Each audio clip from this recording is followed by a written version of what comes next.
नमस्कार, मी पंजाब दक्कन. राज्यात भाग बदलत बदलत पूर्व विदर्भ, पश्चिम विदर्भ आणि मराठवाड्यामध्ये पूर्व 6 5 11 जिल्ह्यात पूर्व आणि पश्चिम विदर्भ भाग बदलत पाऊस पडणार आहे. मराठवाड्यात देखील पडणार आहे.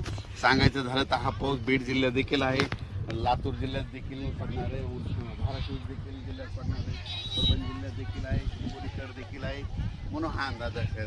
पण राज्यात सांगायचं झालं तर नांदेड जिल्हा, हिंगोली जिल्हा, वाशिम जिल्हा या ठिकाणी भाग बदलत बदलत पाऊस पडणार आहे, म्हणून हा अंदाज लक्षात.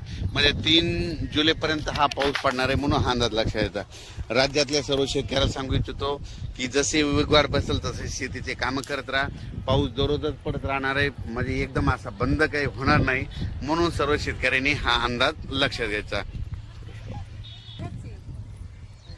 तर राज्यातल्या सर्व शेतकऱ्याला सांगू इच्छितो की बीड जिल्ह्यात काही भागात पडला, आज ह्या 2 3 4 जुलैपर्यंत तिकडे देखील काही भागात पाऊस पडत जाईल. त्याच्यानंतर नगर जिल्ह्यात देखील आज बऱ्याच ठिकाणी पाऊस पडत जाईल. म्हणजे सांगायचं झालं तर पाऊस दररोजच वेगवेगळ्या भागात पडणार आहे, सर्वदूर असं सगळीकडे सारखा पडणार नाही, भाग बदलत बदलत पडणार आहे, म्हणून हा अंदाज लक्षात घ्यायचा. आणि त्याच्यानंतर 6 जुलै 7 आणि 8च्या दरम्यान एकदा पावसाचं वातावरण राहणार आहे. पण सगळ्यात वरून राज्याची कृपा फक्त विदर्भावर जास्त, म्हणजे विदर्भात 6 5 11 जिल्ह्यामध्ये मात्र तिकडल्या भागामध्ये चांगला पाऊस पडणार आहे. म्हणजे हे सांगायचं झालं तर.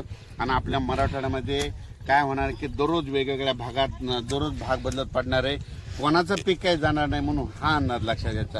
राज्यात मग मराठवाड्यातला आणि पूर्व विदर्भ आणि पश्चिम विदर्भ ह्या भागात देखील पाऊस असणारच आहे. म्हणजे 3 4 जुलैपर्यंत दररोज वेगवेगळ्या भागात पाऊस पडणार आहे, एकदम काही बंद होणार नाही, त्याच्यामुळे काही चिंता करायची गरज नाही.